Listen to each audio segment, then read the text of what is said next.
Alright, good day everyone. This is Sir G. So, usapang sign law tayo guys, no? So, mukhang ito yung unang lesson natin sa grade 10. Ayan. By the way, ako po ay isang grade 10 teacher mula po sa New Era High School, SDOQC. Ayan.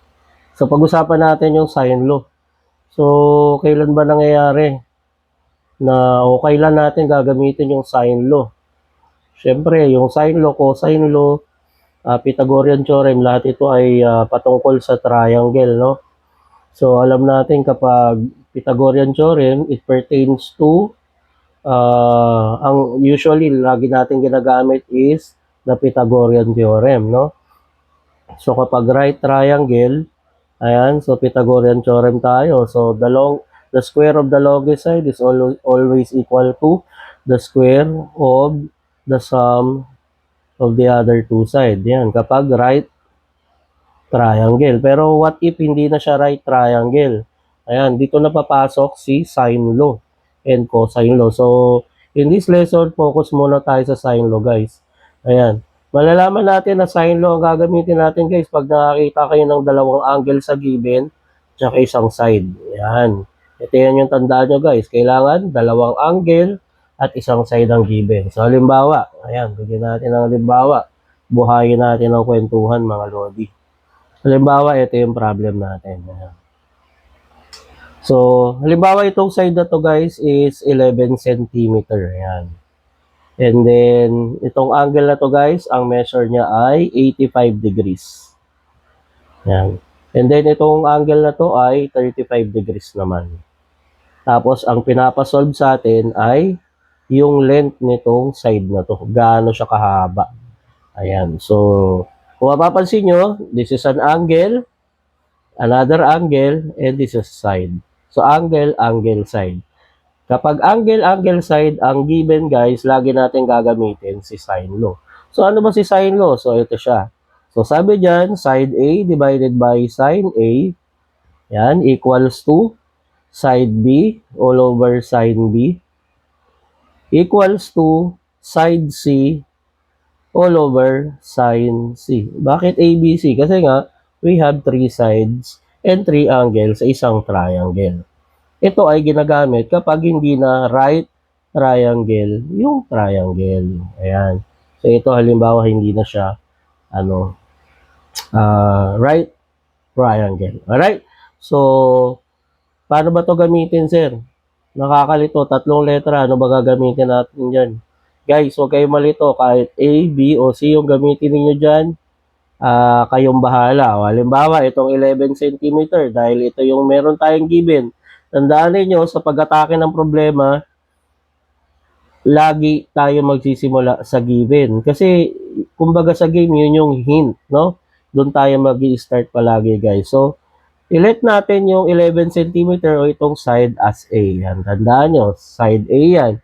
Kung siya si side A, yung opposite na angle na makikita natin dyan, siya yung magiging angle A natin na ipapalit natin dito mamaya. Ayan, no? Gets na ba? Alright, now, dahil hindi pa natin alam kung gaano kahaba si X, no? Itong side na to, ayan. So, tawagin ko naman tong side B. Ayan, ipapalit natin dito mamaya. Ayan, and then yung katulad kanina, yung opposite angle niya, ayan, yung opposite angle niya na 85, siya naman si angle B na ipapalit natin mamaya dyan. So, therefore, this is C. Ayan.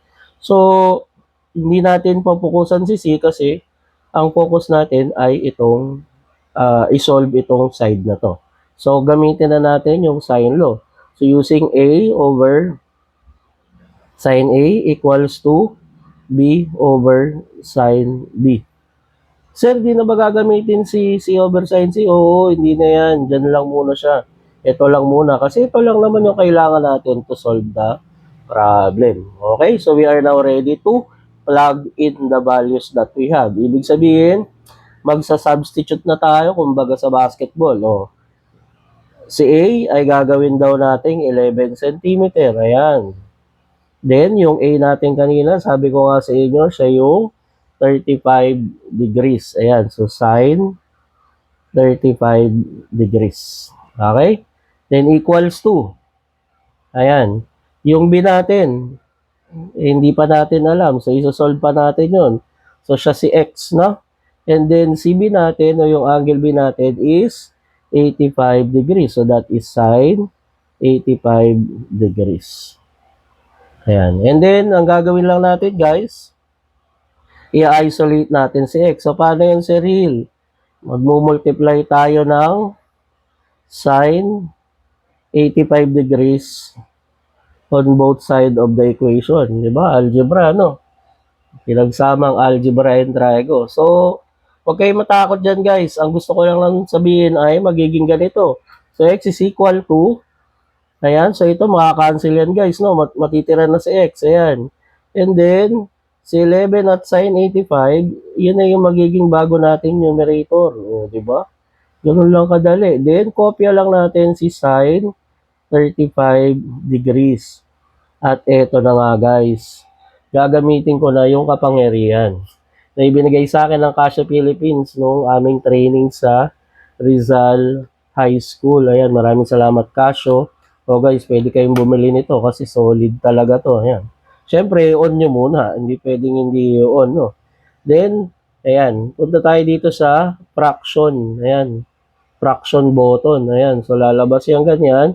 And then, i-encode lang natin yan, guys. Ganun lang kadali. Copyin lang natin kung ano yung nandito sa papel natin. So, sabi dyan, 11 sine 85 degrees. Then, press natin yung down button para naman sa sine 35 degrees. Then, equal sign. Ayun, kung makikita nyo, guys, ayan. Di ba? Napakadali. So, bili na kayo nito, guys. Ayan yung model, oh. Ayan. Okay? Maraming salamat ulit, Casio Philippines. So, ang haba ng X natin is 19.1 centimeter. Di ba? Napakadali, guys, di ba? Oh, ulitin ko, ha. Oh. Yung nawawalang value, yung opposite niya, yun yung angle niya. Okay? Oh. Ayan. So, what if naman, sir?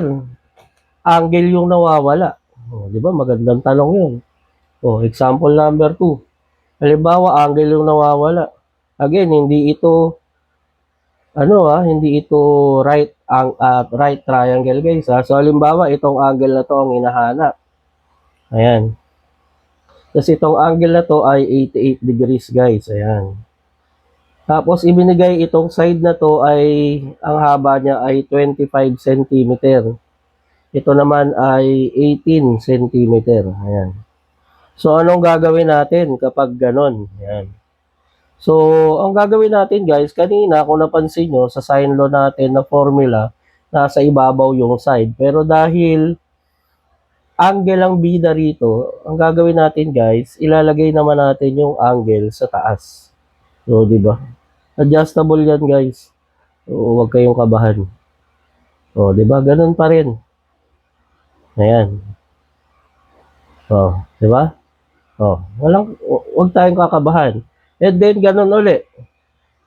Kung makikita nyo, ito si X. Oh.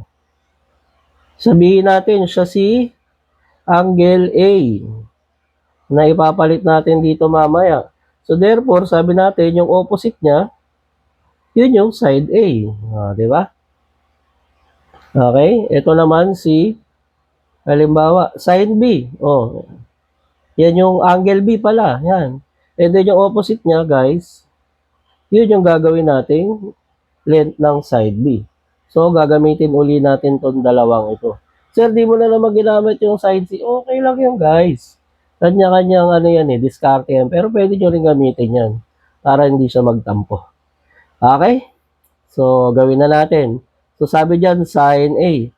So, sin X. Divided by. Ano ba yung A natin, guys? Yung A natin, yung haba, yung length ng side BC. Ayan. So, that is 18 cm. Then, equals to. Ayan. Ano ba yung sine B natin? Ano ba yung angle B natin? Yung angle B natin, guys, ayan, 88 degrees. So, sine 88 degrees. Ano ba yung measure ng side B natin? O yung side AC, that is 25 centimeter. So, kanina, ang i-multiply natin yung may angle, no? So, this time, ang gusto nating maalis, itong 18. I-isolate natin itong sin x. So, therefore, ang gagawin natin, i-multiply naman natin yung both side ng equation ng 18. O, di ba? Algebraic. Ayan. So, automatic, this is cancel. So, what is left here, guys, is sin x equals to. So, i-multiply lang natin uli yan sa numerator, guys, no? Parang naulit lang yung kanina, di ba? Halos ganun lang din yung process, no? Ayan, 18 times sin 88 degrees divided by 25. So, sin x is equal to. So, alam nyo na gagawin ko, guys. Siyempre, kailangan natin ng tulong ng ating Casio calculator, FX570ES Plus. Ayan, di ba? Alright. So, again, pindutin natin yung fraction form. Ayan. So, type natin yung 18. Ayan, copy lang natin to, guys. Ayan, 18, tapos sin 88 degrees. Ayan, then close natin. Then, pindutin natin yung down button divided by 25. Then, equals. Ayan, kung makikita nyo, guys, ang value natin is 0.719561 3955. Hindi pa yan yung final answer, guys. Kasi hindi naman sin x yung hinahanap natin. Ang hinahanap natin, x value. So, kukunin natin yung inverse function nito. So, x is equal to, paano yung gagawin sa real? Kukunin natin o gagamitin natin yung function na inverse function ng sin.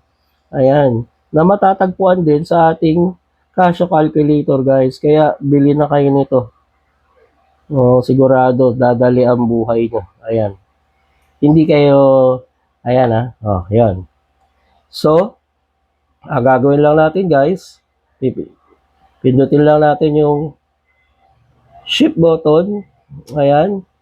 Tapos, ito yung sign, guys. Yan. Ayan, pindutin natin yung shift button. Tapos, pindutin natin to. Ito. Kung mapapansin nyo, yan. Ayan. Diba? Kita nyo? Yung inverse function ng sin. Ayan.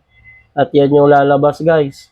Tapos pag lumabas na yan, guys, ang maganda dito kay Casio calculator, guys, meron siyang memory recall. Pindutin nyo yung answer. Ayan, automatic, guys.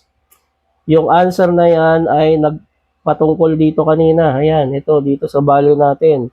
0.7195613955. Ayan. Kaya equal na lang natin yan, guys. Press natin equal sign.